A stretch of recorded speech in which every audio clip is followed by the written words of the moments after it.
Talk to me about you and Bobby. How have things changed for you guys? Well, being able to have more time also in the evenings and being unplugged. I know this is like a repetitive theme, but again, that's the point of all this. You realize that it blends into every aspect of your life. But being able to have the more time and then also work to be more intentional of like what do we do during that time? Like I just felt like throughout our work together, I've been able to have more like to call them serious sounds a little too deep, but just more like intentional conversations with Bobby and being able to share my desires as opposed to what I don't want and learning like just a that's a good communication tactic in general, but especially with a loved one or a partner. It's creating the vision of what I would desire for our relationship or for something that I want and then like inviting somebody to help create that with me as opposed to saying, well, like I don't like when you do this or I don't like that or I don't want to.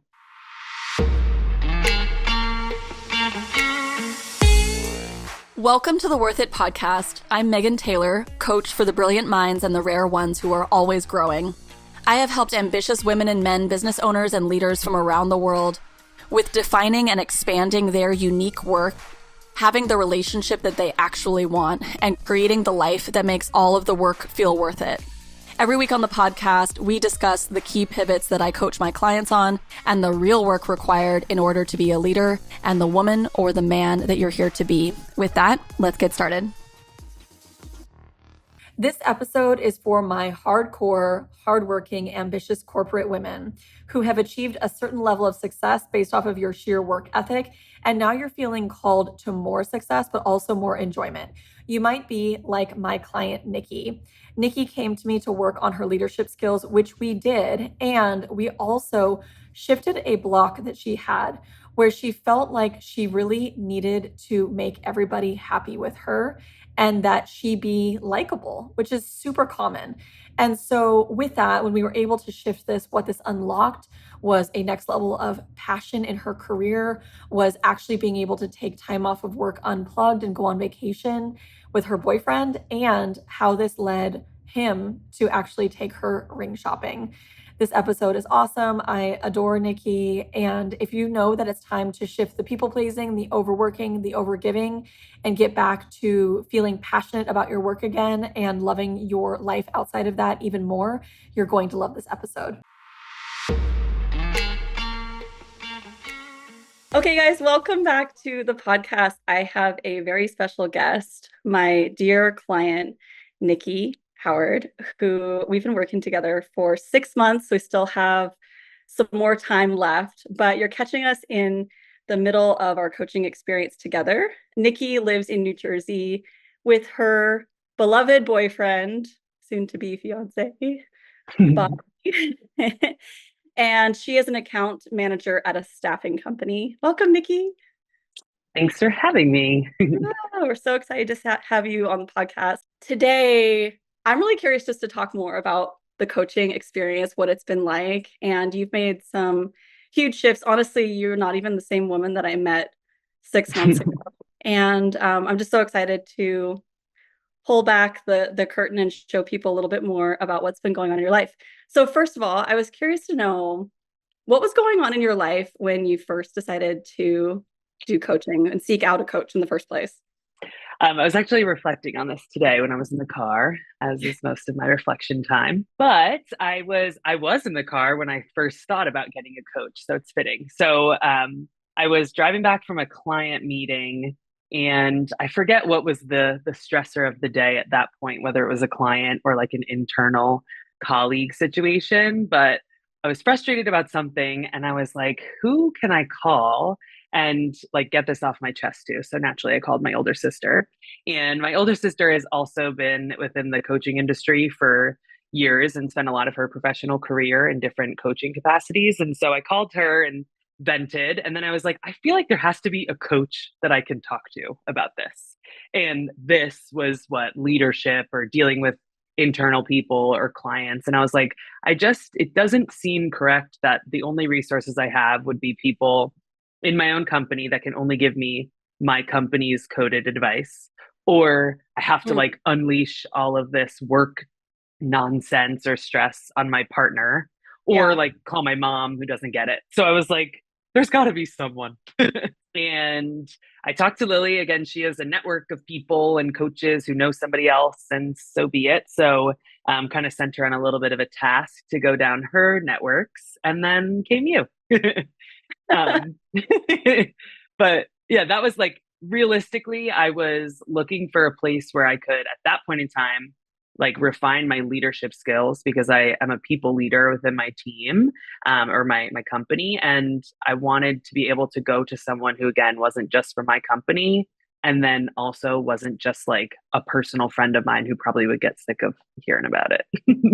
And so I remember that first meeting, we hopped on Zoom, and I remember some of the challenges at work that you were going through at the time. And you were looking for a place, I think, to vent in part. You know, it's hard. It's like when we're going through perpetual challenges at work, you kind of like lean on your resources and you don't want to go there too many times, but like you Yeah. are having this challenge. And at the same time, when the way that leadership at work is telling you to do it is not solving the problem, you need to look for an external solution. So I'm curious, when we met on Zoom, what was it that made you be like, yes, I do want to like throw down and do coaching and spend the next, well, we started with 3 months, right? And Mhm. then you ended up adding on to continue our time together. So what made you decide to say yes? There was a lot of thinking. I wasn't like, I kept laughing at myself because I sell to people and I was like, oh, like I would have written myself off if I was somebody trying to trying to get a sale for myself. But it was just a lot of internal monologue with myself and talking out with my closest friends of, and I think the scary part for me was the investment, right? And not like from an actual monetary perspective, but just being like, oh, like I had yet to have done that in my life of putting money towards myself and like self care that isn't just like a manicure, right? But like whole self care. And I think that's what I toyed with a lot of like, does this make sense? Is this what I was looking for? But ultimately, it was just me talking in circles because I knew, right, when I had even gone to my sister, what I wanted was what we just talked about. And what I would be able to get from working with somebody specifically in these areas is something that I can't get outside of doing this work together. I think it just took the right amount for it to like marinate with me. And like, that's normally how I kind of roll ideas around in my head. And then I finally said yes, just realizing that like, I'm not going to change my current state without changing something in a way that I haven't done it before. So like, I have to take that type of a leap. And you did, and you took a few days to marinate on it, which is never Mhm. a problem. You know, when you're making a big commitment, to your point, it's not just monetary, it's also the changes you're committing to making in your life, you know? Yeah, yeah. Yeah. And so let's talk a little bit about that. So, in terms of, your work, because I think it was your work and the changes that you were seeking in your leadership to develop your leadership, that was what originally brought you to start with coaching. What are some of the things that you have changed in terms of your approach to work? How is Mhm. work different 6 months later? How is work different? I think like boundaries, that's like a big overarching theme that can be explained in a bunch of different ways. But what first comes to mind is like my boundaries with work. I was thinking about, we talk a lot, this is probably just corporate lingo, not just my company by any means, but urgent versus important.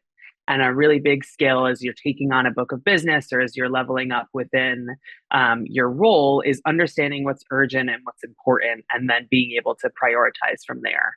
I think prior to us working together, I felt like I had a good grasp on that.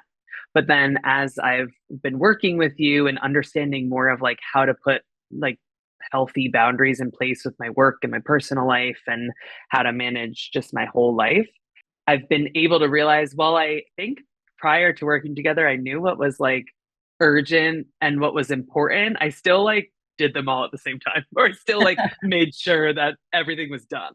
And so I would, leave a work day maybe at 6 and be like, okay, I have to go. And then we're gonna have dinner. And then I'll tell my boyfriend that but like later I'm gonna have to do work, or like, oh, I'm gonna be late tonight because I have to finish everything. So it's like I knew in my mind the urgent stuff would get done first, but I wouldn't like leave the important to get done in the time that it had tomorrow. How that shows up in my daily life now is I'm actually like physically comfortable and like not anxious when I leave the office at 5 o'clock for our 5:30 calls. And I know that like what I needed to get done can get done in the morning, right? Or some of the first things we had talked about was just like boundaries with literal time management of like, I'm productive in the morning. And so it doesn't feel stressful to me to get to work early, but it's stressful to me when I have to leave work late because one, I'm not that productive at the end of the day. And then I'm thinking like, oh, I'm being a bad partner. I'm not home for dinner. I'm not helping. So boundaries in, okay, then let me get up early for work and get my work done in the morning so that I can make sure and prioritize that I leave on time. So I think those are just like, that's one of many ways that I've changed, but it just feels like I've been able to better prioritize without giving up actual like functions of my job. Yeah, and being able to close the laptop at the end of the day and actually, be able to go to the gym or be able to have dinner together and not be thinking about work, but to trust that you can do it the next day. Totally. Yeah. Yeah, good. And I've also noticed you've been taking more vacations, taking like weekends actually off. Totally would not have been somebody who could like not just check my Outlook app at least on my phone or I'm trying to think of the specific trip, but it doesn't matter. But I know that I've thought about like, oh, I should probably bring my work laptop, like just in case. Part of me being able to be comfortable not going on my Outlook and not having to bring my laptop to somewhere, which like now I'm like, girl, you did not need to do that. But is like also just like trusting myself. Like if I plan properly for the trip, there's no reason that I would need to have like myself log into the computer. I've given the tools to my partners to do it. Yeah, definitely more trips I've been able to feel more comfortable taking and not seeing it as like a reward for something at work, but just a reward for living. And when I'm on those trips, I'm not checking my email and then, getting pissed off at something that a client emailed me when like I should be making a s'more with my boyfriend. So that's Yeah. been like helpful to be in tune with where I am too. So I'm curious, like some of this has come down to planning ahead, right? So that you can actually unplug, take the time off, trust that the work is going to get done. Some of that has been scheduling, some of that has been Hmm. delegating to your team, Hmm. things like that. I've seen that. I'm also curious, just from an internal standpoint or an emotional standpoint or a how you think about your work standpoint, like what something must have shifted that made you want to plan ahead, and do you know what I'm saying? I'd love to hear more about Hmm. what for you internally. Yeah, it's what just came to mind is like what we've talked about fairly often in our conversations about like the need to be liked, which I would say I'm like, oh, everyone wants to be liked, but I don't know that to be true. That was just my life leading up to this of I didn't want to be disliked and I wanted to be liked and not get in trouble. And in my corporate world or my corporate experience, I've only worked within this company and it's a very metric based performance sales job. So as the more that you're producing and the better that you are at that job, like the more rewards you get naturally because it's a sales and commission driven role. And from that, right now I'm boosting my like likability and I'm feeling good. And so I think also just the way that my career played out, I learned subconsciously that the harder I'm working or the later I'm working, the more I'm getting as results and the more that people like me or are not mad at me. And so then it was just like, oh, okay, I guess that's what I have to do. And it's sometimes you do, right? I sold healthcare staffing during a COVID pandemic, and you did actually have to work maybe until 10 p.m. sometimes to get all the work done. But now, as we're sitting in 2024, and I don't have as crazy of a like demand, I don't need to be working at 10 p.m. So I think it was unlearning that like I don't need people to like me and people can like me and I don't need to overwork myself or like overextend my boundaries for me to be successful or liked.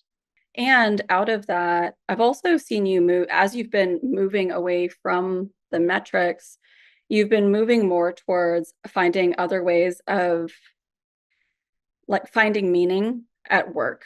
So I know Mm-hmm. one of those things that you've done, for example, is with less focus on the metrics, you're like, okay, how else do I want to bring impact? How else do I want to bring value to work? And you started doing like this culture initiative, for example.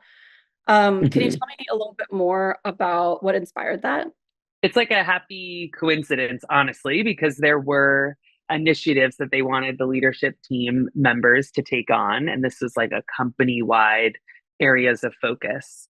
And I happily took culture as one of them because in all honesty, all the other drivers were very metric based. So I think happy coincidence, because here was this opportunity for me to take something on that wasn't kind of similar to how I felt I was doing every other aspect of my job.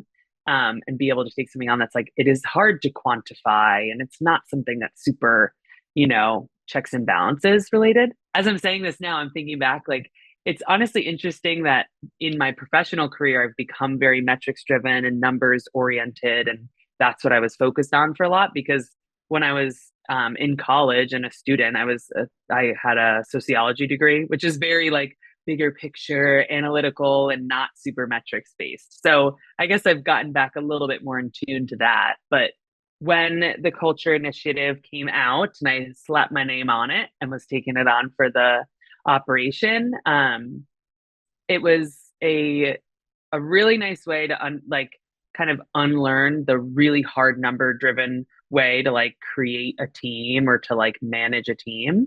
And I was able to just focus on like, oh, like, how do you make people have fun at work? I've had fun at work my whole 5 years working there. Like, why is that? It's because of the people. Well, what else? Right. And like being able to understand the environment that I'd want to create.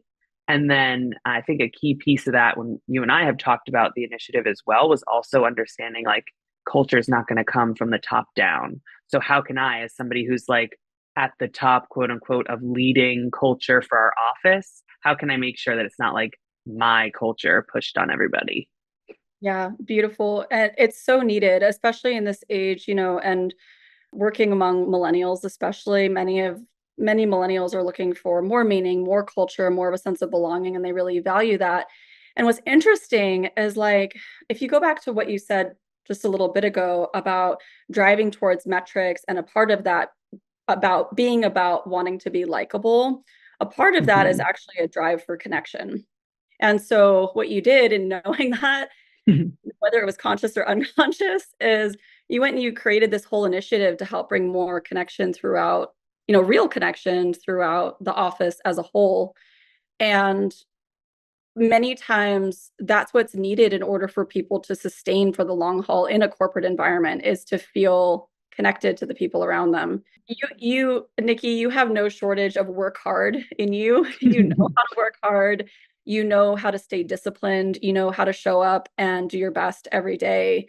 But I think a part of what was happening that I saw was just searching for deeper connection and something that's kind of intangible. And in a corporate environment, that can seem silly in some ways because it's not measurable. And so we kind of have to move forward with faith and to say, no, this is important, and just take a stand for it. So I'm just curious, with the culture initiative, did you find that other people grabbed onto it when you brought that out into the workplace, or how did other people receive that? I think there's definitely like, when you're trying to do something that's lighthearted and easy, it's so you want it to be airy and funny and whatever, but then you don't necessarily want it to be received with people laughing at your ideas. So there is a delicate balance a little bit. I'm trying to remember, there was our like silly acronym that we came up with, and we were thinking about like, of just like words that would be the guiding principles for our office. And some of the words spelled out to be pig. And I was all into, we'll be the pigs, we'll get a mascot, that'll be the theme for everything.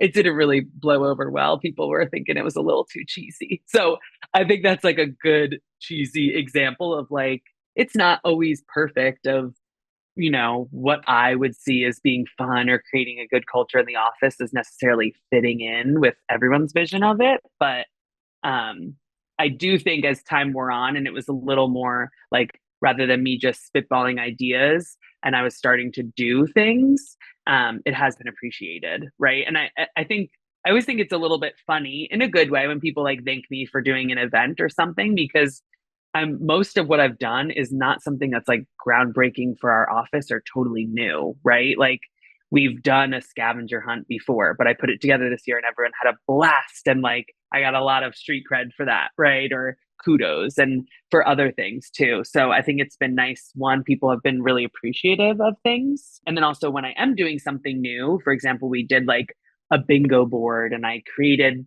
things that we could do that are metric driven, but some not. When we hit bingo, we do an office outing.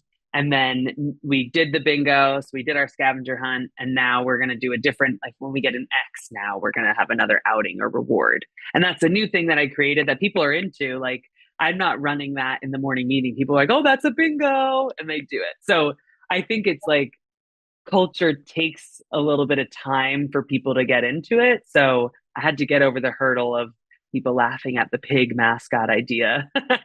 But like everyone was able to like be comfortable in the silliness eventually and be like, well, it is working, right? You have a lot of fun the next day when you can talk about the scavenger hunt. So you got to lean into the silliness of the scavenger hunt when you're in Exactly. And honestly, that's a big part of what leadership is the willingness to go first when you look absolutely insane.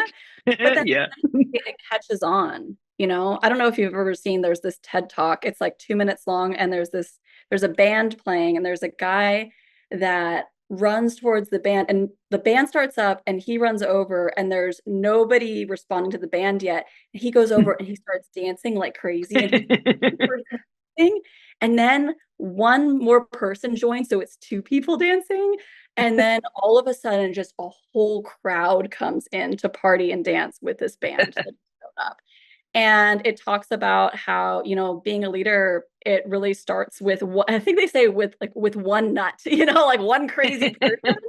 But then pretty soon you have a movement, and that is what, you know, that's what leadership is really about, is the willingness to go first. And sometimes it can look crazy. You know, it's really a part of, I think, what makes work not just tolerable, but like fun, sustainable, and that also keeps people being productive as well. I love the pig idea. I think it's really fun. Okay, I want to talk a little bit more about, you know, one of the things that you really wanted to work on was your leadership skills with your team. I work with a lot of women in corporate who are leaders, who are looking to figure out how do you navigate a corporate environment, especially working around a lot of other managers who are mostly men around you. And I'm curious just to know more about how you've changed your leadership style of your team, and also how you've changed your style of interacting with your managers above you.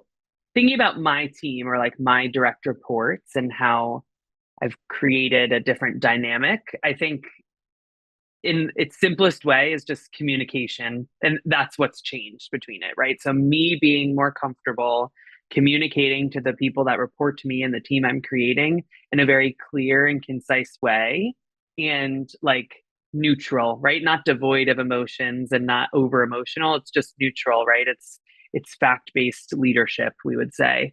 And so, when I had to work through some of the personal discomfort with that, right? I have people on my team, and a lot of the culture building within our office is, you know, a lot about the people we work with. It's by no means just some Joe Schmo that you sit next to 9 to 5 in our company. And so I know a lot about the people personally, and sometimes that makes it hard for us to be able to like hold the line, or me, I won't say us, me specifically. It was hard for me to know where to draw that boundary or like hold expectations. And The heart gets all throughout working, and you have yeah, passion about what they're going through, you know, their life personally, and then at the same time you're looking at people's performance, and you have to oh make, yeah, right. Like that's tough. So yeah.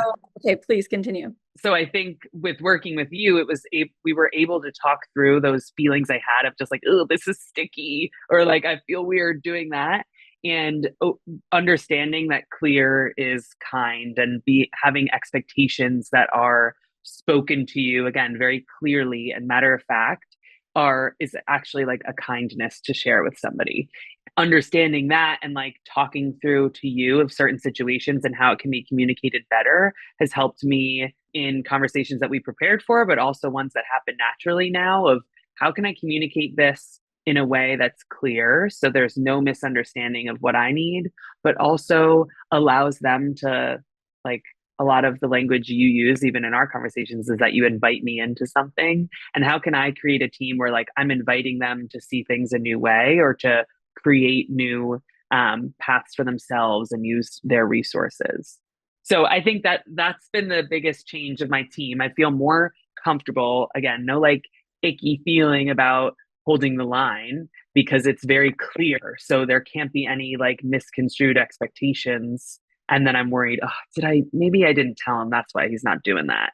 And so it's been helpful to also just feel not emotional when on the personal level, it's like, oh, I still like them as a person. But when something is going wrong with metrics or there's an area of improvement from like performance perspective, it's easy to just address that and not worry like, oh, does he not like me as a person? Again, likability coming back here.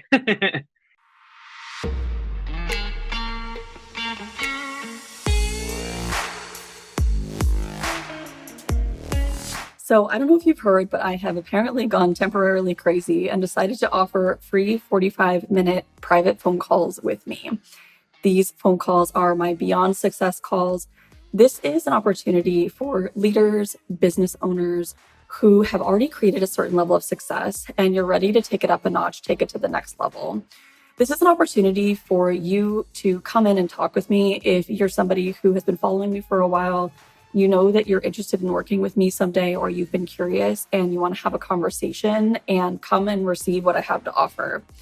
So this 45 minutes is an opportunity for you to come in and to be able to share how you're really feeling about your work, how you're really feeling about your relationships, how you're really feeling overall. Because when else do you have the opportunity to do that without wondering if somebody's thinking, well, what do you have to complain about?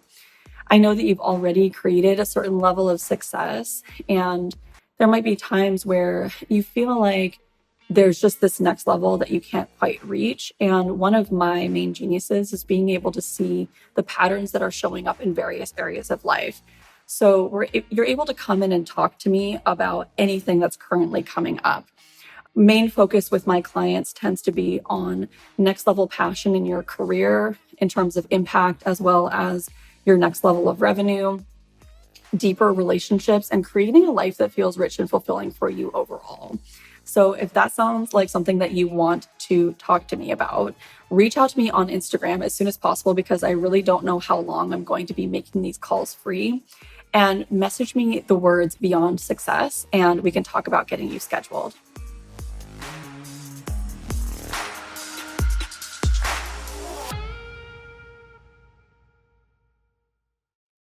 Yeah, that's been one of the big themes is like kind of Yeah. letting them know of, do you like me? And I think one of the biggest things that you focused on is just finding that you like you and you like the way Yeah. that you do things and letting other people have their own responses. And with Um, that, it actually treats people with a level of respect that says, like, I trust you can handle this. And as a manager, that's a huge part of how I've seen you be able to delegate to your team more, to be able to hold the line, and to be able to say, here are some things that can support you. I trust that you can do this, and inviting them into their own strengths rather than mhm, you carrying the load for them. One of the mhm, challenges in sales I remember that we've talked about is kind of this question of, when you're managing a sales team, it's like, okay, if your team doesn't make enough sales, do you pick up the slack? Are you supposed to do more sales to cover mhm. that? And there was a very defined point where you really looked at that because you want your team to succeed. So it's like, okay, do you do the extra work for them? And you drew a very firm line that was, no, I'm here to lead. I'm here to manage. I'm here to coach. I'm here to empower. I'm here to encourage and advise.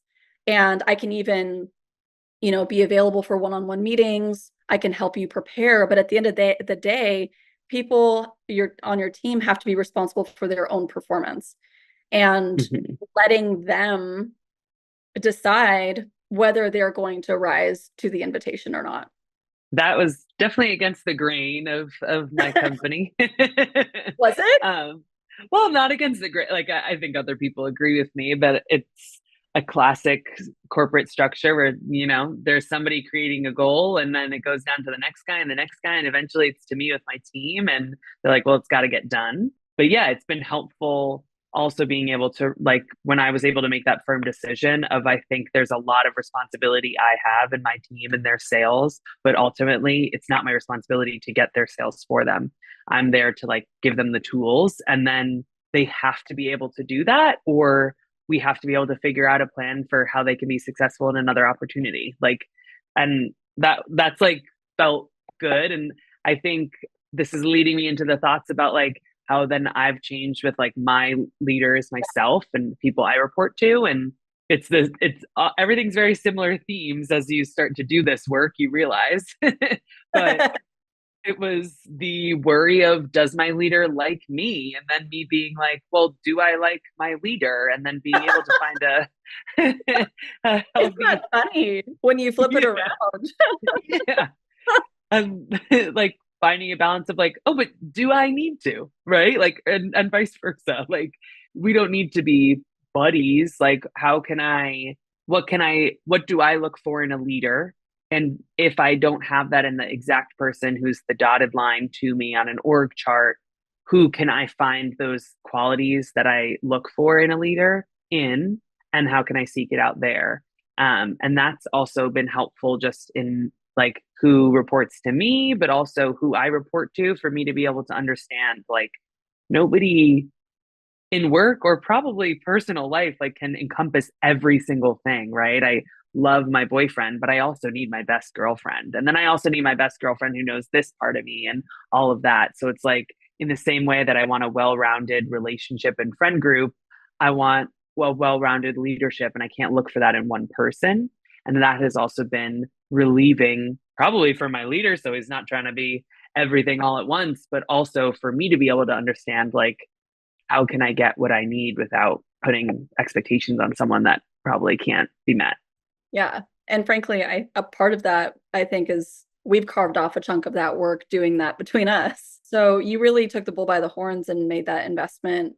You decided that being a better leader was important to you, and you found the support that you needed to be able to do that. Mm-hmm.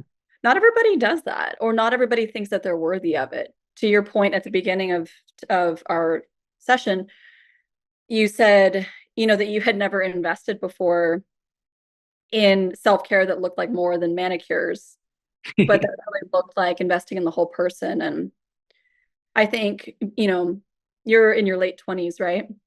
Mm-hmm. And I was in my late 20s when I was still working in corporate as well. And, I know what that's like. I know what the culture is like. And a lot of times the leaders above you, they're involved in other things they have going on. They have certain metrics they are trying to hit as well. And sometimes if we don't have the leadership or the coaching that we're looking for, we just have to take charge and find it ourselves. So with the new ways that you've been managing your team and your new leadership style, the leadership team above you also has noticed what you've been doing, and they offered you a new opportunity at work, right? Can you share more about this new team and the transition you're making there? Just a quick note, when I think of what's also a positive takeaway and a byproduct of us working together, is being able to realize, we talked about recently, of like what's given to me and like what comes to me without me necessarily asking for it. And before, even some part of me, right, would be like, oh, well, it's not like this is a promotion, right?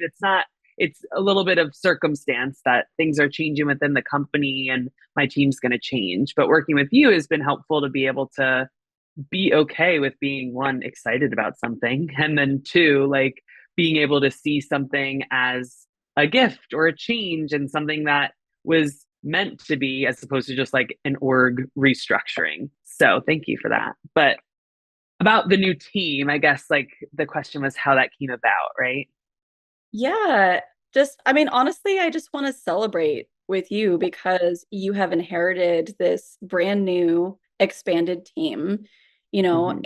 and leadership handed that to you for a reason because, you have been showing up as somebody who's worthy and qualified to be able to lead a bigger team. And I just want to celebrate that with you. It is Yeah. earned, it is deserved. They wouldn't have given that to you unless they thought that you were somebody who was qualified to lead that.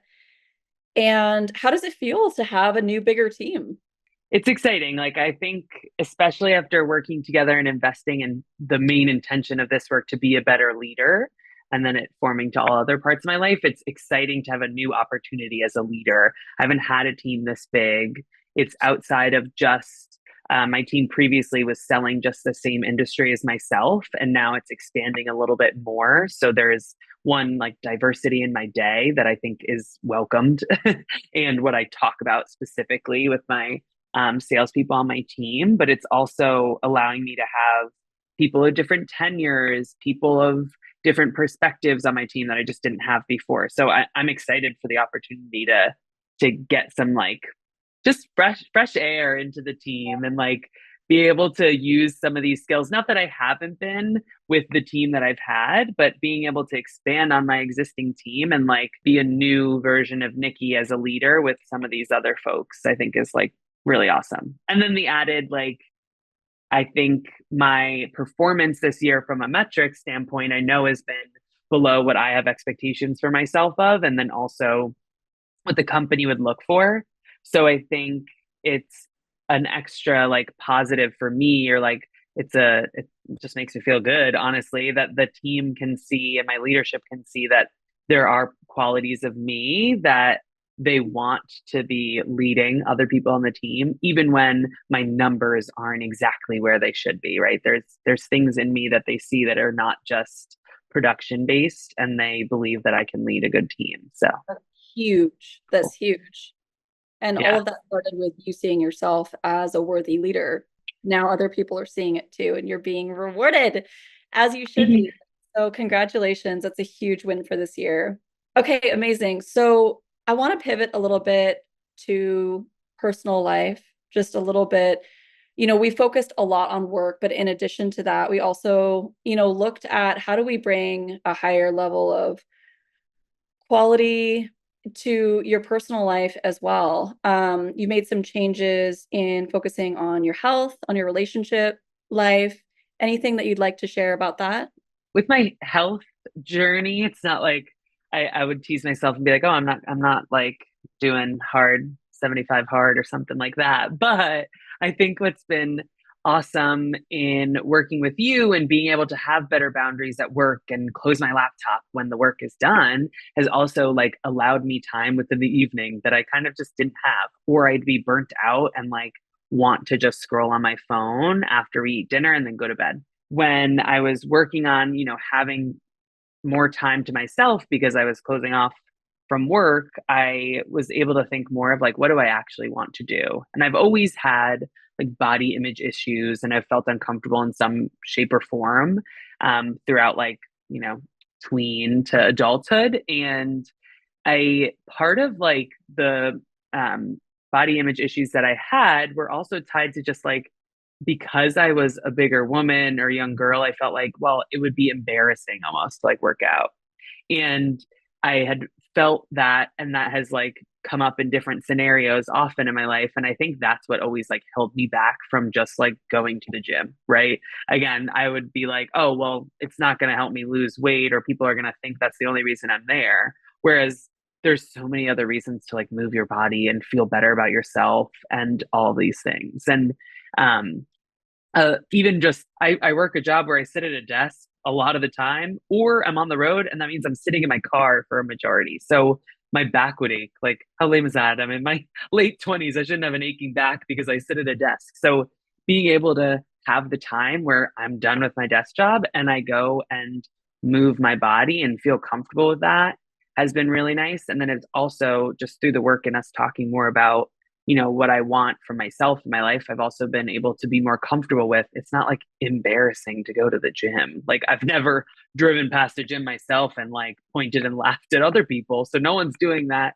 in the reverse. And in fact, it's important like to acknowledge that movement and like physical care is important. Like, if I want to live my life for a long time and have a family in the future potentially, in all these aspects. So that's been huge. Like, I just, again, body image is not like checked off and fixed, but it's definitely, I'm more comfortable in certain aspects that I would have like totally shied away from before.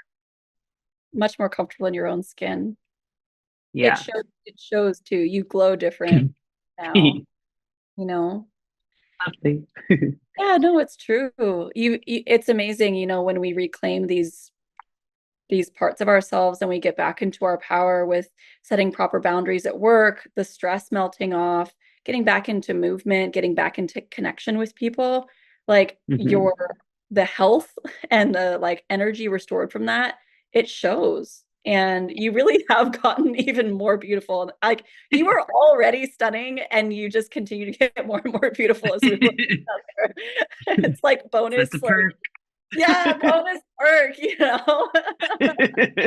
Feeling hot, looking hot. So, talk to me about you and Bobby. How have things changed for you guys? Well, being able to have more time also in the evenings and being unplugged. I know this is like a repetitive theme, but again, that's the point of all this. You realize that it blends into every aspect of your life. But being able to have the more time and then also work to be more intentional of like what do we do during that time.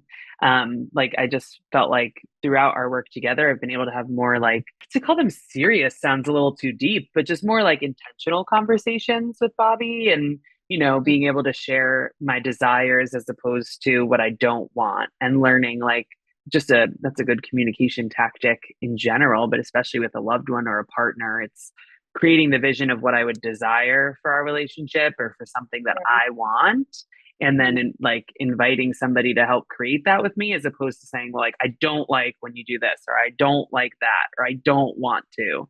And I think that was a lot of honestly what I was doing before and it worked, right? We've been dating for a long time, but it's been able to like level up at least how I feel in the relationship and like comfort to be able to speak to my desires and what we can create together and then kind of leveling up some of our conversations.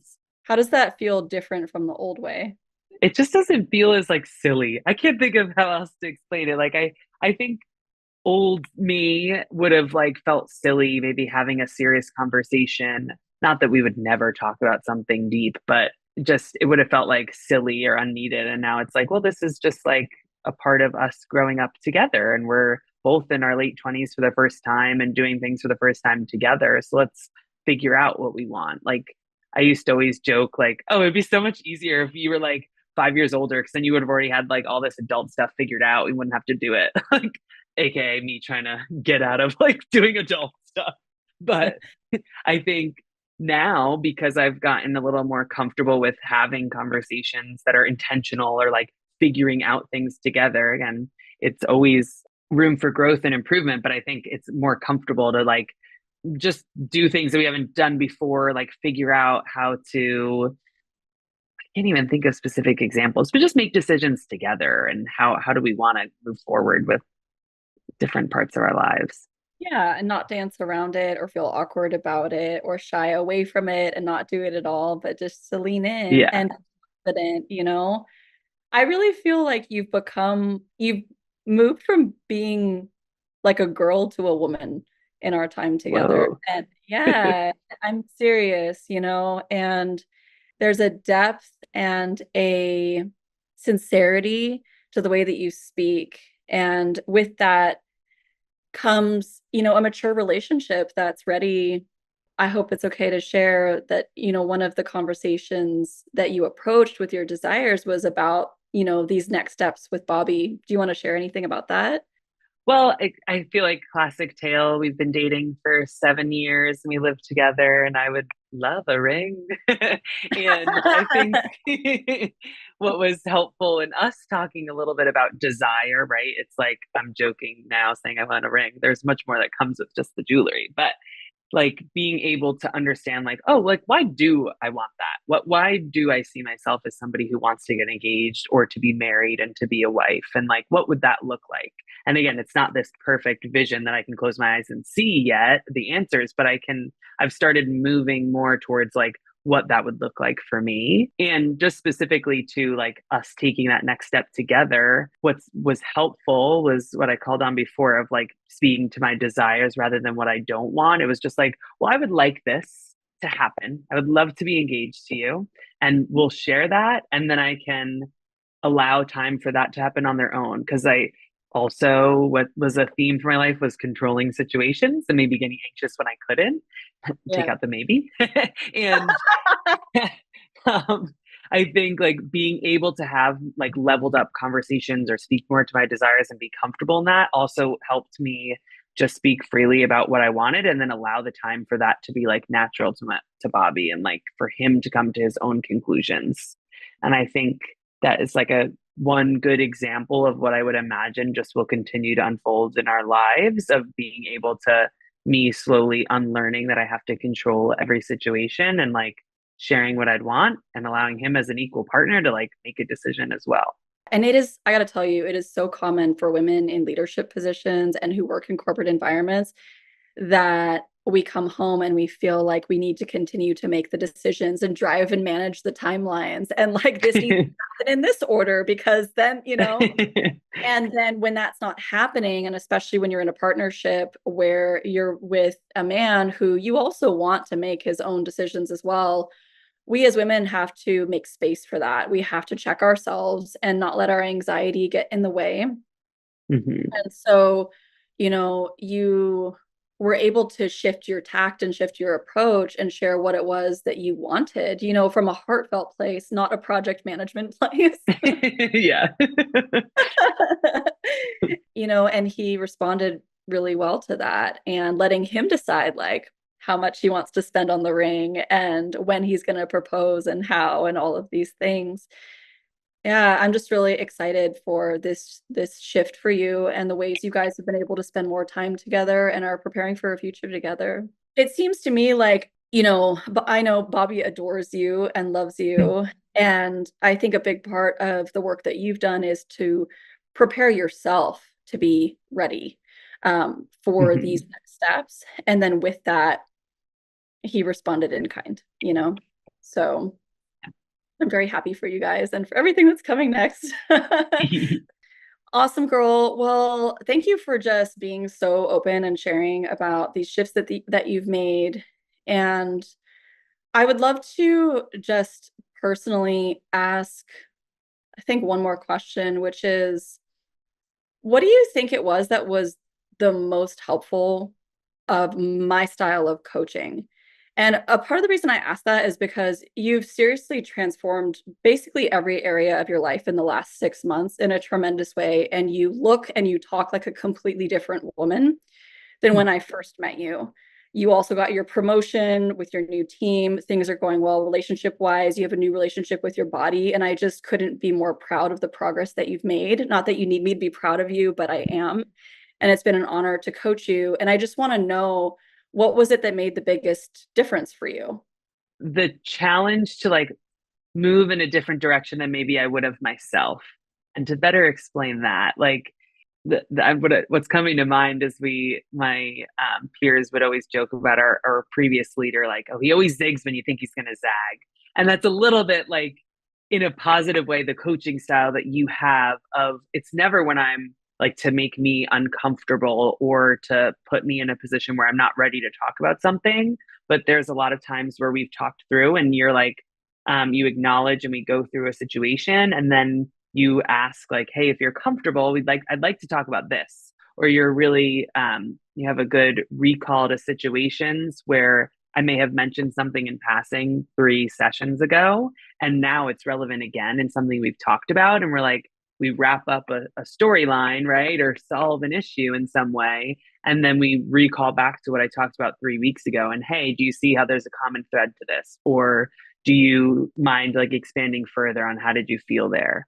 And so I think it's what's helpful about your style of coaching is it's full coaching. It's not that I only talk to you about my business and it's not that I only talk to you about my personal life. And we get to the nooks and crannies as I'm comfortable with them and as they come in both aspects. So thank you. I think that's been huge. And I think that's also why I didn't know it then, but sought out a coach is because I needed more than actually just like leadership guidance. Because in order for me to be a better people leader and a better salesperson, I needed to also just like improve myself and my overall like way that I live. And I think that's the reason that I have made this progress is because you're able to like go into all those different aspects and kind of lead me down different areas and maybe challenge where I like previously would have thought I was like resolved or like, oh, I'm good in that spot. Yeah. Thank you so much for sharing that. And I think it makes sense too why, we started with 3 months focused on leadership and work. And then we started exploring the other areas of your personal life as well and seeing the ways that the same types of challenges, for example, around, old ideas of needing to be liked by others or Mm-hmm. certain things like leading with what you don't want versus what you do want, and different things that really needed time to be practiced and honed through a number of different scenarios in order to actually make a shift that sticks. I'm so happy that you decided to continue beyond 3 months and we still have more time left, which is fantastic because I think it's really been in the last couple of months that I've really felt things kind of drop down and solidify in a way where you are recognizing the pattern and correcting yourself on your own and showing up as a different woman and then seeing yourself being a different kind of leader and then being recognized by others as a different kind of leader. And it takes time to actually fully embody that in a way that other people can see as well. Yeah, I just couldn't be more grateful for our time together. Was there anything else that you wanted to share? No, I think if anybody were listening and debating if it's the right time to make an investment in yourself, I don't think there was anything that was quote unquote the right time about the moment I chose to go into this work. It was just it's what happened when it happened, and we've evolved with every different stage of life or work or whatever was happening in my moment at the time we were speaking. So don't wait for the perfect time. If you're comfortable with making the investment or even a little uncomfortable, just push yourself to do it. And I think it comes back in a ton of different ways and in like areas of your life that you wouldn't expect it to. So thank you. Thank you. What kind of person would you say, like, if you were to think about recommending this kind of work to somebody, who do you think it's a perfect fit for? I think personally, I would identify with like an overworked and maybe somebody who like pushes themselves too much within a leadership role or a corporate environment. And then I also would resonate with somebody just who's a woman. And I think a lot of what we work through is also just like qualities that I've learned of being a woman within the workplace. So it's not specific to only women, but I do think there's a unique opportunity for somebody who's working in a high pressure corporate environment and is also somebody who's prone to wanting to be liked or to be a good performer, and who's maybe like pushing themselves a little bit harder than they realize is good for them. And so somebody who has the opportunity to slow down for a moment and realize that they could benefit from having a coach and doing the work, I think is going to benefit just as much as I have of realizing that if you want to better manage your anxiety and your work life balance, you have to take a moment and actually work on like your whole self and not just expect like, hey, I really need to get better at sales. And so you only do sales training and that's it. So yeah, I think somebody who's kind of pushing themselves a little harder than they'd like to at work and only focused on production and then feeling the anxiety from that would really benefit from taking a look at the whole picture of their life. Yeah, I would agree. And I'd say, based on the work that you've done, it's how to step deeper into leadership and have even more success, but a kind of success that matters to you, that's not just metrics driven. Mm-hmm. But, also being able to lead in a way where the people around you, your team, your manager are responding to you in a way where I'd say you're commanding a higher level of respect at work. I've definitely seen that as you've been standing more in your own confidence, your own certainty, and your own power.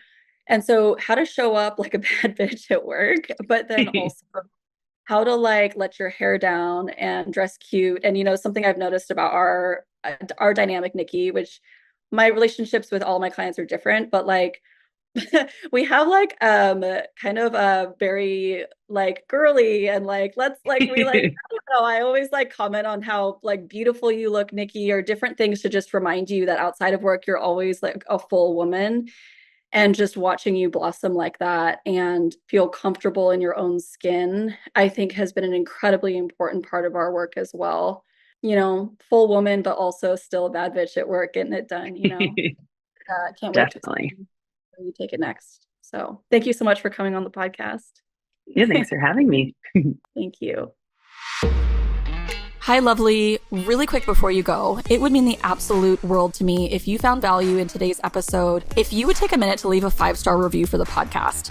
This is going to help other powerhouses like you to be able to find it. Also, I love interacting with my listeners, so I would love to know more about what you thought about today's episode. If you take a screenshot and share it to your Instagram stories and tag at Megan W. Taylor, it's going to notify me, and I actually love to reshare your posts with my audience as well. With that, thank you so much for being a listener, and I'm wishing you a beautiful, productive, happy, sexy, lucrative week, and I will see you on the next episode.